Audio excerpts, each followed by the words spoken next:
नमस्कार स्टूडेंट, आज के लेक्चर में हम civil engineering estimating and costing subject की फर्स्ट यूनिट के third topic common items of work in civil engineering construction works को डिस्कस करेंगे।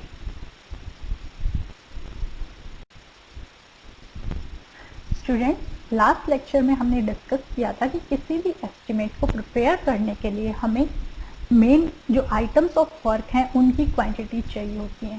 तो आज के इस लेक्चर में हम उन्हीं आइटम्स ऑफ वर्क को डिस्कस करेंगे। यहाँ पे अभी हमारे पास 18 मेन आइटम्स ऑफ वर्क हैं जिसको हम आगे आने वाले लेक्चर में एक एक करके डिस्कस करेंगे। सबसे पहले हम बात करते हैं कि हम कोई भी कंस्ट्रक्शन वर्क करते हैं तो उसके एग्जीक्यूशन की सीक्वेंस क्या होती है। कोई भी हम कंस्ट्रक्शन वर्क करते हैं तो ऑर्डर ऑफ कंस्ट्रक्शन फाउंडेशन से अपवर्ड डायरेक्शन की तरफ होता है। तो सेम उसी सीक्वेंस में हम आइटम्स ऑफ वर्क को डिस्कस करेंगे। जैसे फर्स्ट हमारा आइटम ऑफ वर्क है अर्थ वर्क, क्योंकि सबसे पहले हम नींव का ही काम करते हैं, नींव की खुदाई का कार्य। तो सबसे पहले जिस सीक्वेंस में हम फील्ड में एग्जीक्यूशन करते हैं वर्क का, उसी सीक्वेंस में हम यहाँ पे सभी आइटम्स को डिस्कस करेंगे ताकि किसी भी आइटम से छूटने का चांस ना रहे और हमारे एस्टिमेट में कोई गड़बड़ ना हो, प्रॉपर एस्टिमेट प्रिपेयर हो सके। Student, first item of work अभी हम जो डिस्कस कर रहे हैं वो है अर्थ वर्क, मिट्टी का कार्य। अर्थ वर्क दो तरह से हो सकता है, अर्थ वर्क इन एक्सकावेशन, नींव में जो खुदाई का कार्य होता है मिट्टी का वो, and earth work in filling, नींव में जो फिलिंग करते हैं फुटिंग्स के construction, concrete block and footings के कंस्ट्रक्शन के बाद, या फिर जो प्लिंथ लेवल पे हमें प्लिंथ वॉल्स के बीच में जो फिलिंग करनी होती है वो। तो फिलिंग भराई का कार्य एंड एक्सकावेशन का कार्य, दो तरह से हम अर्थवर्क को कैलकुलेट करेंगे और इनको हम सेपरेट आइटम्स की तरह कैलकुलेट करते हैं। अर्थवर्क की क्वांटिटी को हम क्यूबिक मीटर वॉल्यूम में कैलकुलेट करेंगे। अर्थवर्क जो एक्सकावेशन में फाउंडेशन में हम खुदाई के कार्य में जो अर्थवर्क की कैलकुलेशन करते हैं उसके लिए हमें length into breadth into depth चाहिए। वो कैसे आएगी? हर एक वॉल की लंबाई, जो हम नींव की खुदाई कर रहे हैं, जो ट्रेंच हम खोद रहे हैं उसकी लंबाई, उसकी ब्रेथ, ट्रेंच की ब्रेथ जो हमारा कंक्रीट ब्लॉक होता है, फाउंडेशन की जो हमें ड्राइंग दी जाती है वहाँ पे हमें ब्रेथ गिवन होती है, जो सेक्शन दिया जाता है हमें उससे हम ब्रेथ लेंगे, एंड डेप्थ ग्राउंड लेवल के नीचे फुटिंग्स एंड कंक्रीट ब्लॉक की टोटल डेप्थ जब हम ऐड करेंगे तो टोटल हमें वहाँ से डेप्थ मिलेगी। उन तीनों को मल्टीप्लाई करके हमें अर्थवर्क इन एक्सकवेशन इन फाउंडेशन की क्वांटिटी क्यूबिक मीटर में मिल जाएगी। अब हमें एक्सकवेशन की क्वांटिटी कैलकुलेट कर ली। अगर हम फिलिंग की बात करते हैं तो ट्रेंच फिलिंग को जनरली नेग्लेक्ट किया जाता है, बट अगर हमें ट्रेंच फिलिंग करनी हो तो ट्रेंच फिलिंग की क्वांटिटी निकालने के लिए हम एक्सकावेशन की क्वांटिटी में से मैसनरी की क्वांटिटी को डिडक्ट कर देंगे, तो हमारे पास वहाँ पे ट्रेंच फिलिंग के लिए जो अर्थवर्क की क्वांटिटी चाहिए वो क्यूबिक मीटर में आ जाएगी। सेम तरीके से हमारे पास जो प्लिंथ फिलिंग होती है, अर्थवर्क इन प्लिंथ फिलिंग, उसको कैलकुलेट करने के लिए हमें जो प्लिंथ वॉल की इंटरनल डायमेंशंस होती हैं वो लेनी होती है लेंथ इंटू ब्रेथ। जो एक रूम की इंटरनल डायमेंशन से जनरली कम होती हैं 2 ऑफसेट, हमारे पास वो 2 ऑफसेट रूम की इंटरनल डायमेंशन से कम होती है।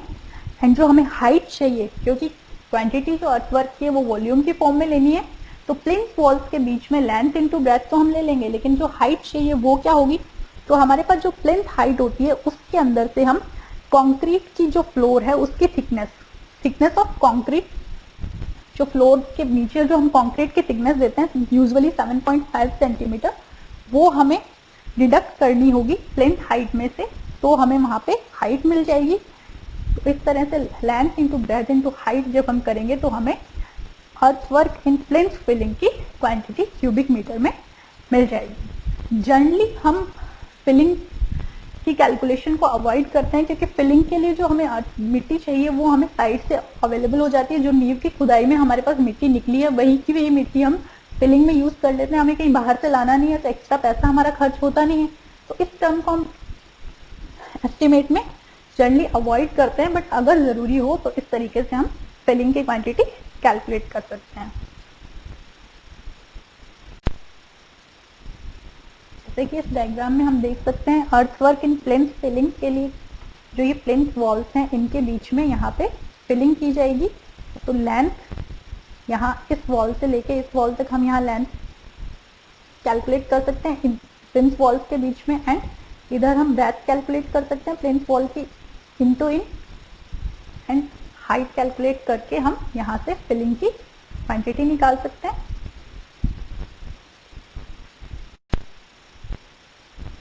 सेकंड हमारा आइटम ऑफ वर्क है कंक्रीट इन फाउंडेशन। कंक्रीट की क्वांटिटी को हम क्यूबिक मीटर में कैलकुलेट करते हैं। Length into breadth into thickness, तीनों डायमेंशन हमें लेनी होती है। लेंथ जो नींव की लंबाई होती है, पूरी की पूरी लंबाई में हमें कंक्रीट बेड बनाना होता है नीचे, तो लेंथ जितनी हमारी नींव की लंबाई है वो लेंथ हमें प्लान से मिल जाती है। देन ब्रेथ हमें ड्राइंग में गिवन होती है, कंक्रीट ब्लॉक की ब्रेथ, वहाँ से हम ब्रेथ लेंगे, एंड थिकनेस भी हमें ड्राइंग में से मिल जाती है। तो तीनों डायमेंशन हम लेके length into breadth into thickness से वॉल्यूम की फॉर्म में क्यूबिक मीटर में हम कंक्रीट की क्वांटिटी निकालेंगे। कंक्रीट इन फाउंडेशन की क्वांटिटी कैलकुलेट करने के लिए जो लेंथ एंड ब्रेथ होती हैं वो सेम होती हैं जो हम एक्सकावेशन में कैलकुलेट करते हैं। तो बार बार हमें लेंथ एंड ब्रेथ कंक्रीट के लिए कैलकुलेट करने की जरूरत नहीं है। जब हम फर्स्ट क्वांटिटी अर्थवर्क इन एक्सकावेशन निकाल रहे हैं तो वहाँ पे जो लेंथ एंड ब्रेथ ली है, क्योंकि जितनी लंबी हम नींव की खुदाई करेंगे उस पूरी की पूरी नींव में ही हमें कंक्रीट फिल करना है, तो लेंथ सेम होगी। ब्रेथ जितनी कंक्रीट बेड की ब्रेथ है उतनी ही चौड़ी हमें नींव की खुदाई करनी है, तो ब्रेथ भी सेम होगी। तो लेंथ एंड ब्रेथ जो एक्सकावेशन में होती है सेम हमारे पास यहाँ कंक्रीट इन फाउंडेशन में होती है। सिर्फ डिफरेंस होता है डेप्थ का, क्योंकि डेप्थ जब हम एक्सकावेशन करते हैं तो वो ग्राउंड लेवल से नीचे कंक्रीट ब्लॉक तक टोटल डेप्थ में हम जाते हैं, लेकिन जो कंक्रीट ब्लॉक की जो थिकनेस होती है वो हम फिल करते हैं, ऊपर की तरफ बढ़ना शुरू कर देते हैं, तो वो जो कंक्रीट की थिकनेस होती है वो अलग होती है, लेकिन लेंथ एंड ब्रेथ एक्सकावेशन वाले पार्ट की तरह ही सेम होती है।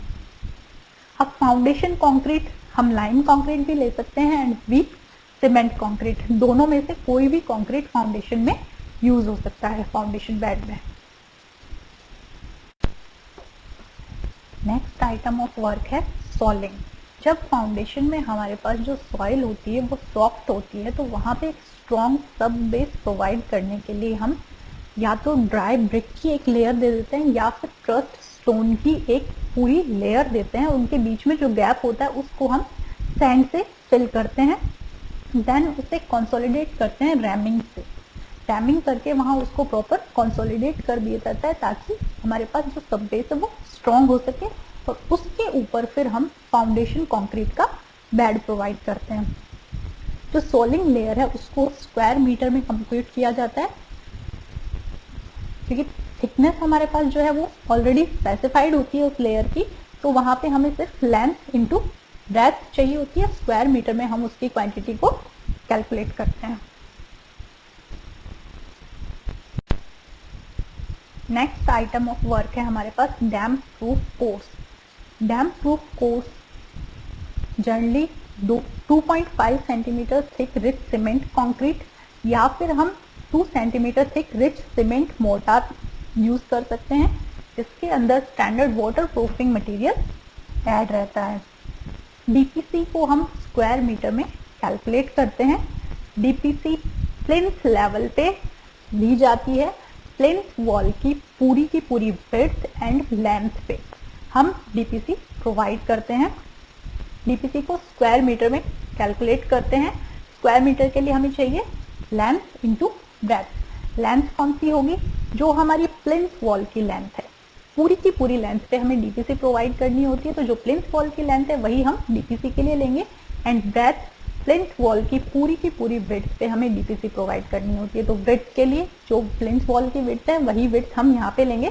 दोनों को मल्टीप्लाई करेंगे तो हमारे पास स्क्वायर मीटर में डैम्प प्रूफ कोर्स की क्वांटिटी आ जाएगी। थिकनेस हमें ऑलरेडी डैम्प प्रूफ कोर्स की थिकनेस हमेशा स्पेसिफाइड रहती है।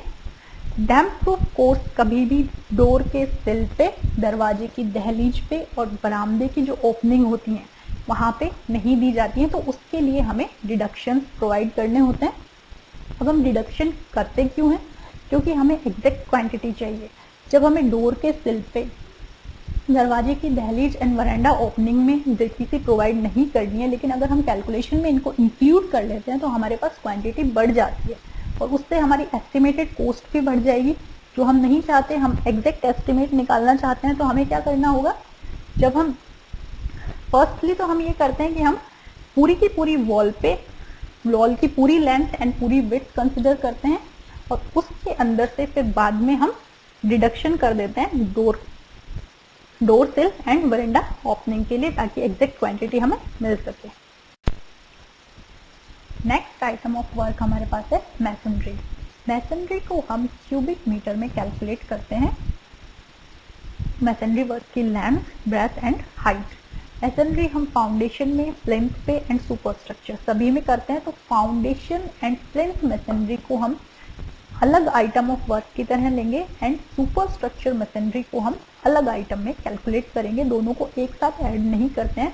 फाउंडेशन एंड प्लिंथ की मैसनरी को अलग एक आइटम में कैलकुलेट करेंगे एंड सुपर स्ट्रक्चर मैसनरी को अलग आइटम की तरह हम कैलकुलेट करेंगे। जब हम क्वांटिटी कैलकुलेट करते हैं तो हम ये मानते हैं कि जो मैसनरी हमारे पास वॉल्स हैं वो सभी सॉलिड हैं और बाद में फिर हम उसमें से जितनी भी ओपनिंग्स हैं, door opening, window opening, other shelf की ओपनिंग, जितनी भी ओपनिंग है उनके लिए डिडक्शंस देते हैं। इसका क्या मतलब हुआ, जैसे हमारे पास रूम है, हमारे पास 4 दीवार हैं, लेकिन उन दीवारों के अंदर हमारे पास वहाँ पे दरवाजे भी हैं, खिड़कियाँ भी हैं, शेल्फ भी हैं, अलमारी हैं। तो वहाँ पे ब्रिक हमने प्रोवाइड नहीं की हुई। दरवाजा अगर हमने दिया है तो दरवाजे वाला एरिया पूरा ओपन है, वहाँ पे कोई ब्रिक नहीं है। विंडो वाला एरिया में कोई ब्रिक वर्क नहीं है, कोई मैसनरी वर्क नहीं है। सेम तरीके से अलमीरा में भी आधा पोर्शन, आधे से ज़्यादा पोर्शन में ब्रिक वर्क नहीं होता है। तो अगर हम पूरी की पूरी वॉल्स को सॉलिड मान के कैलकुलेट करेंगे तो हमारे पास ब्रिक वर्क की क्वांटिटी रियल से ज़्यादा होगी, तो हमारी एस्टिमेटेड कॉस्ट बढ़ जाएगी। लेकिन अगर हमें एक्चुअल क्वांटिटी चाहिए तो एक्चुअल क्वांटिटी के लिए हम क्या करेंगे, फर्स्ट स्टेप हम करेंगे कि चारों के चारों दीवारों को हम सॉलिड मानेंगे और क्वांटिटी कैलकुलेट कर लेंगे और फिर उसमें से जितने भी हमारे पास विंडो, डोर, शेल्फ की ओपनिंग है और भी कोई ओपनिंग है, उन सभी ओपनिंग के लिए रिडक्शन देंगे ताकि हमारे पास एग्जैक्ट जो ब्रिक वर्क की क्वांटिटी है वो क्वांटिटी हमें मिल पाए। अब मैसनरी, डिफरेंट टाइप की मैसनरी अगर हमारे पास है, डिफरेंट मोटार्स यूज हो रहे हैं, तो उनको हम अलग अलग आइटम्स के अंडर में कैलकुलेट करते हैं, सभी को एक तरह से कैलकुलेट नहीं करेंगे। पार्टीशन जो वॉल होती है हमारे पास, उसकी थिकनेस हमारे पास ऑलरेडी स्पेसिफाइड होती है। तो पार्टीशन वॉल को हम स्क्वायर मीटर में कैलकुलेट करते हैं, length into height. Thickness specified है, सिर्फ हम लेंथ इंटू हाइट एरिया के फॉर्मूले से कैलकुलेट करेंगे। नेक्स्ट हमारे पास है हनीकॉम ब्रिक वॉल जो होती है, उसको भी हम स्क्वायर मीटर में ही कैलकुलेट करते हैं। एक सेपरेट आइटम की तरह लेते हैं। नॉर्मल जो ब्रिक वॉल है उसे सेपरेट आइटम में लेंगे, अगर हनीकॉम आ गई है तो उसे हम सेपरेट आइटम में कैलकुलेट करेंगे स्क्वायर मीटर में। और जो हमारे पास होल्स प्रोवाइड हो रहे हैं उसके लिए हम यहाँ पे डिडक्शंस प्रोवाइड नहीं करते हैं। नेक्स्ट जो हमारे पास आइटम्स ऑफ वर्क हैं वो सभी हम आगे आने वाले नेक्स्ट लेक्चर्स में डिस्कस करेंगे।